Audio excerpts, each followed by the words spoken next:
স্বামী, হ্যাঁ বউ আসছি। তোমার ব্যাগ এই নাও, জুতোটা পায়ে দাও বউ। দুর্গা দুর্গা। ওই তো মন্ত্রী মশাই এসে গেছে। মন্ত্রী মশাইকে ঠিক বলো আছে। বলো।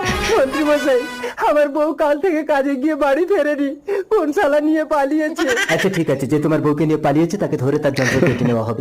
আপাতত এই 1 লাখ টাকা নিয়ে তুমি একটু শান্ত হও। মন্ত্রী মশাই, আপনি 1 লাখ টাকা দিয়ে আমার বউয়ের দাম দিতে চাইছেন? লোকে আমার প্রতিবেশী দাদাটার বউ নিয়ে পালিয়েছে, আর মন্ত্রী এসে টাকা দিয়ে সান্ত্বনা দিচ্ছে। এর মানেটা কি? আমরা মন্ত্রীর বিরুদ্ধে বিক্ষোভ করবো, আমরা পথে নামবো। একটা টাকা নেই ঘরে, এই ব্যাগে তো অনেক টাকা আছে, নেব? একটা নোট বার করে নিলে কেউ জানতে পারবে না। সব শেষ।